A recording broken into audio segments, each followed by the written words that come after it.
From Beowulf, Introduction, History, and Praise of the Danes, of Grendel's attacks on Herriot.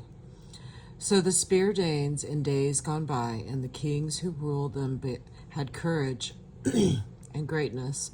We have heard of those princes' heroic campaigns. There was Shield Sheafson, scourge of many tribes, a record of mead benches rampaging among foes. This terror of the hall troops had come for a foundling to start with.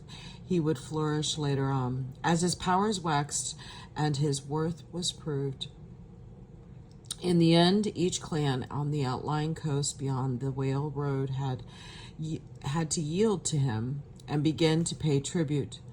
That was one good king. Afterwards, a boy child was born to shield a cub in this yard, a comfort sent by God to that nation. He knew what they had suffered, the long times and troubles they'd come through. Without a leader, so the Lord of life, the glorious Almighty, had made this man renowned. Shield had fathered a famous son. Beowulf's name was known through the north, and a young prince must be prudent like that, giving freely while his father lives, so that afterwards in age, when fighting starts, steadfast companions will stand by him and hold the line. Behavior that's admired is the path to power among people everywhere. Shield was still thriving when his time came, and he crossed over into the Lord's keeping. His warrior band did what he bade them, and when he laid down the law among the Danes, they shouldered him out to the sea's flood, the chief they revered, who had long ruled them. A ring-whorled prow rode in the harbor, ice-clad outbound, a craft for a prince. They stretched their beloved lord in his boat, laid out by the mast amidships. The great ring-giver, far-fetched treasures were piled upon him and precious gear. I never heard before of a ship so well furbished with battle tackle, bladed weapons, and coats of mail. The mast treasure was loaded up on top of him. It would travel out into the ocean's sway. They decked his body no less bountifully with offerings than those first ones did, who cast him away when he was a child, and launched him alone out over the waves, and they set a gold standard up high above his head and let him drift, to wind and tide bewailing him and mourning their loss. No man can tell, no wise man in the hall or weathered veteran knows for certain who salvaged that load. Then it fell to Bow to keep the forts. He was well regarded and ruled the Danes for a long time after his father took leave of his life on earth. And then his heir, the great Halfdane, held sway. For as long as he lived, their elder and warlord, he was 4 times a father, this fighter prince. One by one they entered the world. Hrothgar, the good Helga, and a daughter, I have heard, who was Onella's queen, a balm in bed to the battle-scarred swayed. The fortunes, the war-favored Hrothgar, friends and kinsmen flocked to his ranks, young followers, a force that grew to be a mighty army. So his mind turned to hall building.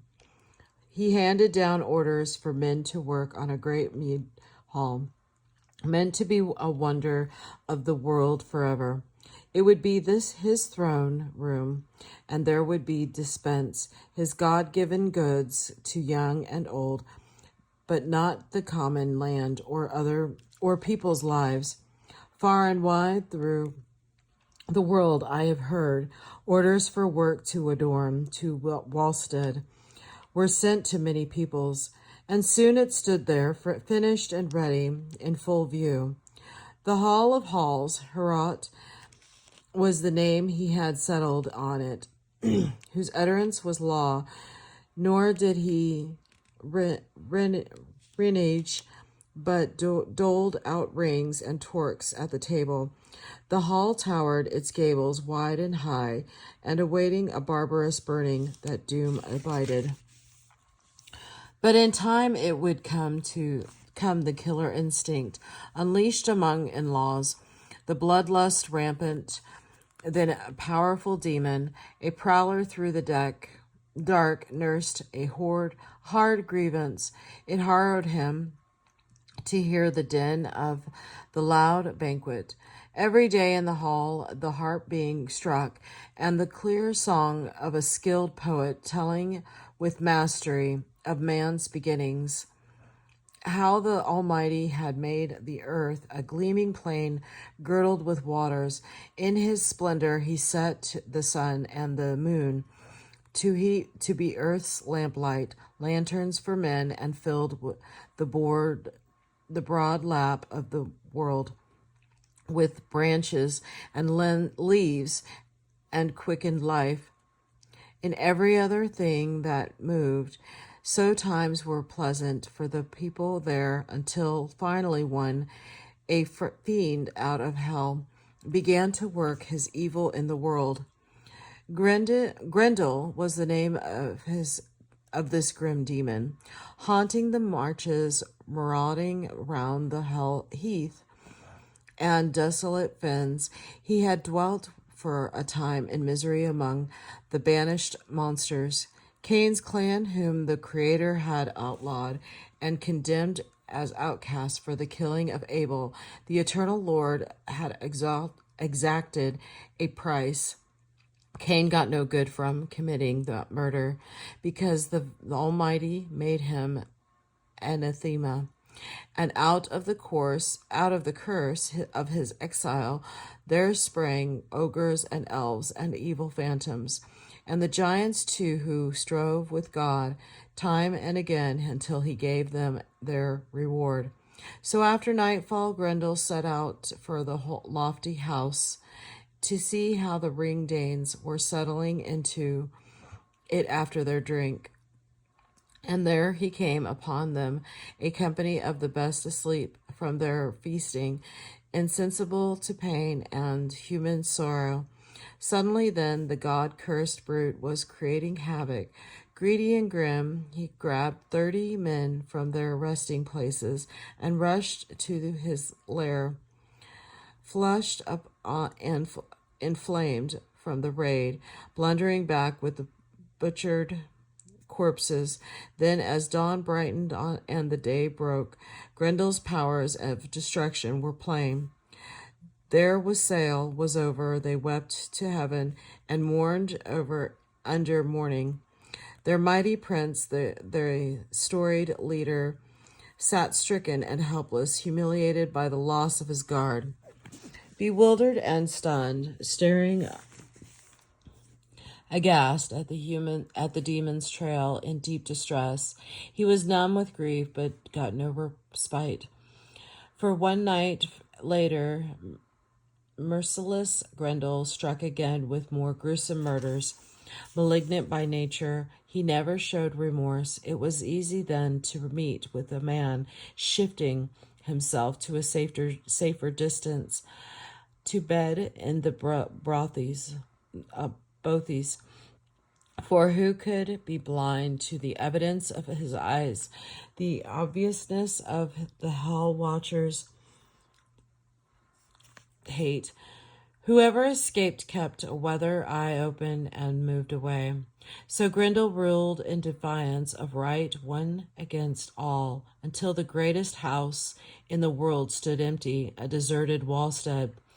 For 12 winter's season of woe, the Lord of the Shieldings suffered under his load of sorrow, and so before long the news was known over the whole world.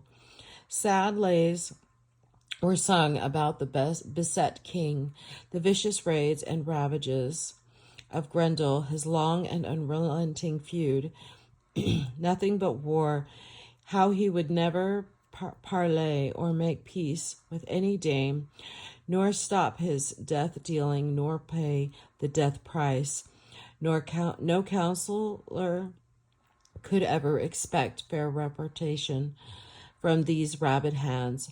All were endangered, young and old, were hunted down by the dark death shadow, who lurked and swooped in the long nights. On the misty moors, nobody knows where these reveres from hell roam on their errands. So Grendel waged his lonely war, inflicting constant cruelties on the people. Atrocious hurt he took over Herriot, haunted the glittering hall after dark, but the throne itself, the treasure seat, was kept from approaching. He was the Lord outcast. These were hard times, heartbreaking for the prince of the Shieldings, powerful counselors. The highest in the land would lend advice, plotting how best the bold defenders might resist and beat off sudden attacks.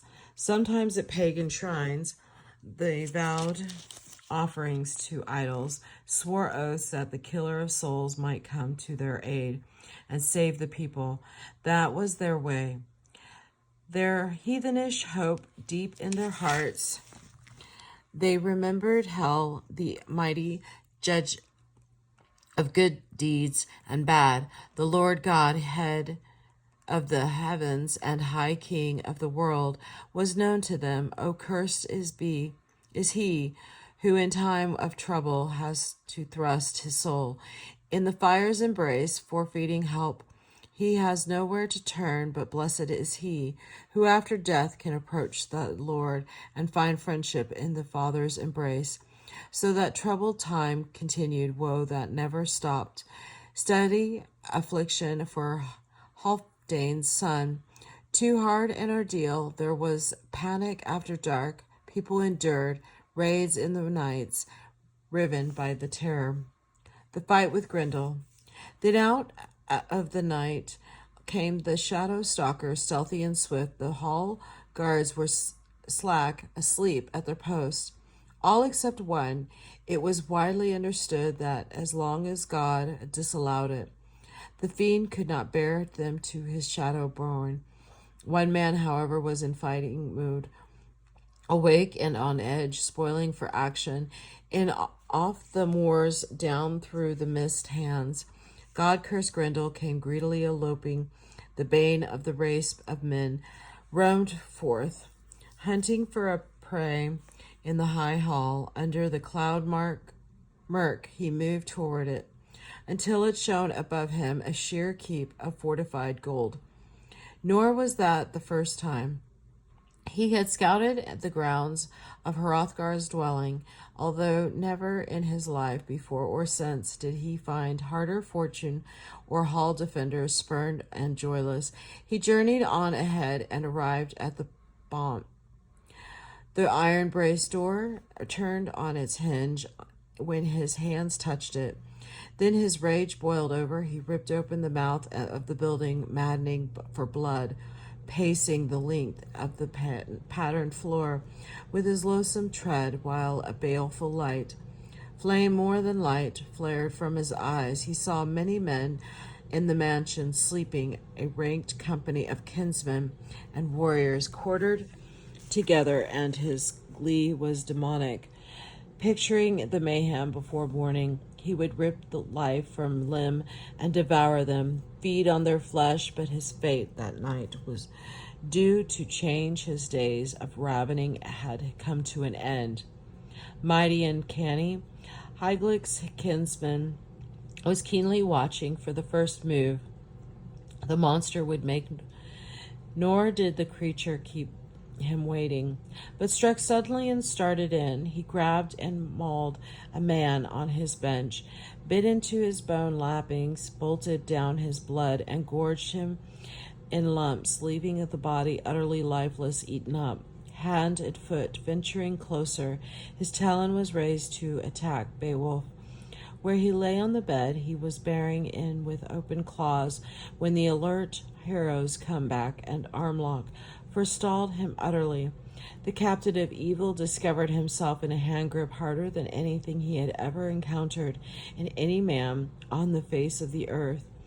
Every bone in his body quailed and recoiled, but he could not escape. He was desperate to flee to his den and hide with the devil's litter, for in all his days he had never been clamped or cornered like this.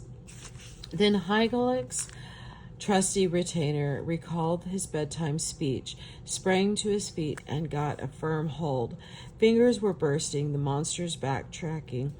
The man, overpowering the dread of the land, was desperate to escape, to take a roundabout road and flee to his lair in the fens.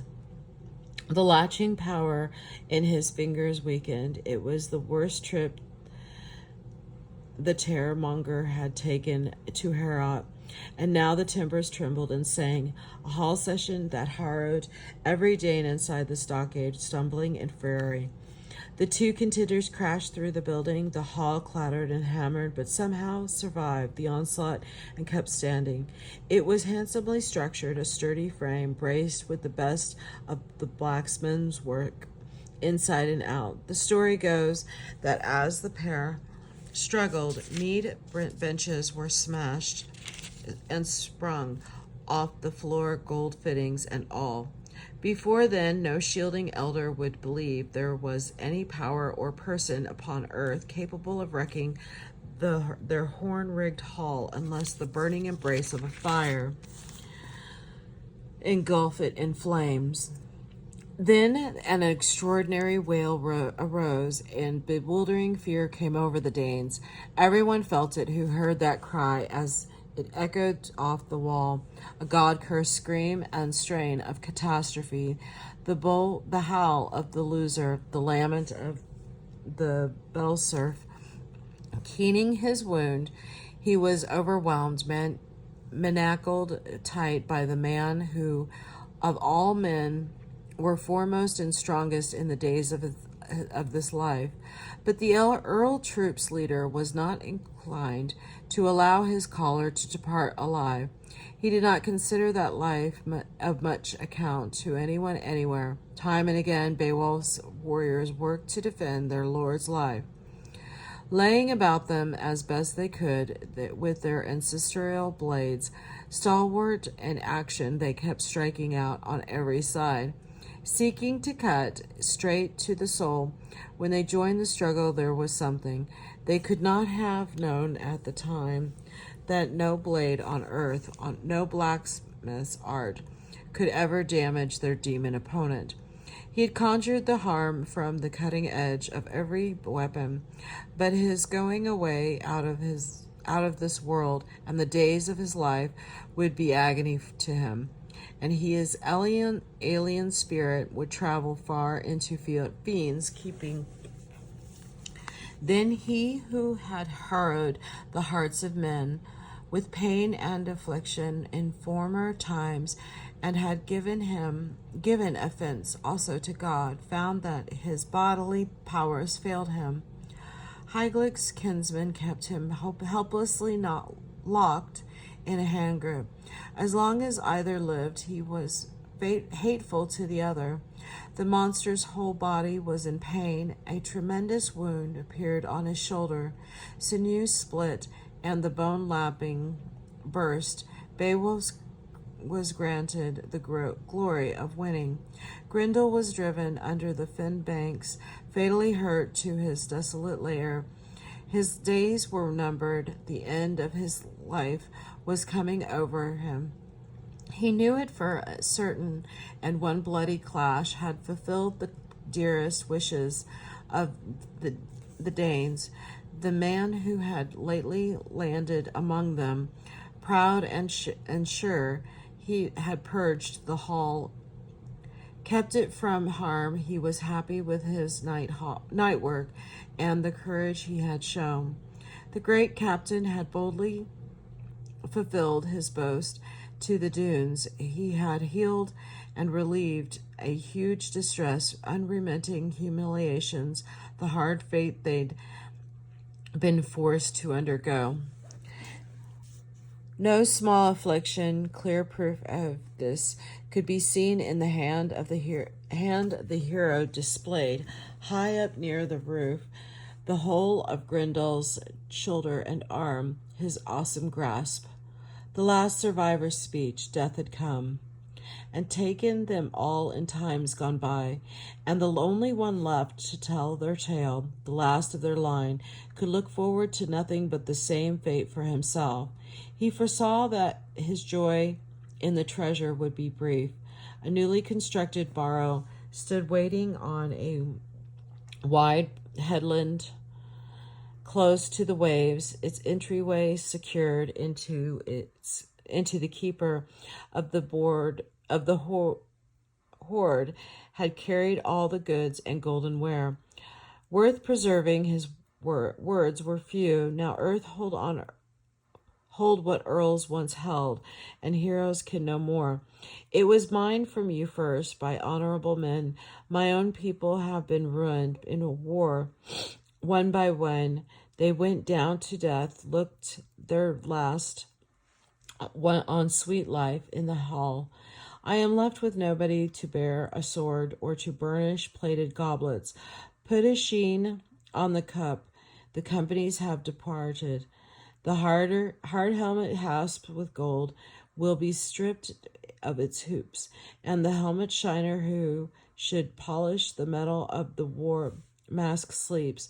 The coat of mail that came through all fights, through shield collapse and cut off sword, decays with the warrior, nor may webbed mail range far and wide on the warlord's back.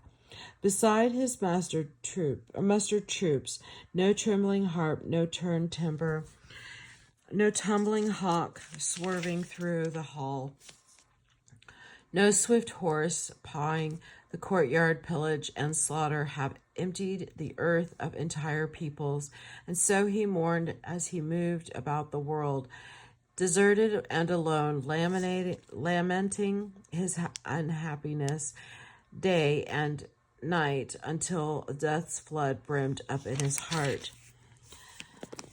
The last survivor's speech, in Old English. Harold Punu Bruce Muhaldni Mustan Korla Ekte. I am not going to try and read that. I am sorry, I can't understand. Grubdead Foreman, Fair Bielo, Frekne Fire. Yeah, I am not going to be able to read that. So this will be the end. I will put that closer, and I've heard it in the Old English, but I have not been able to read Old English, and I'm terribly sorry. But thank you.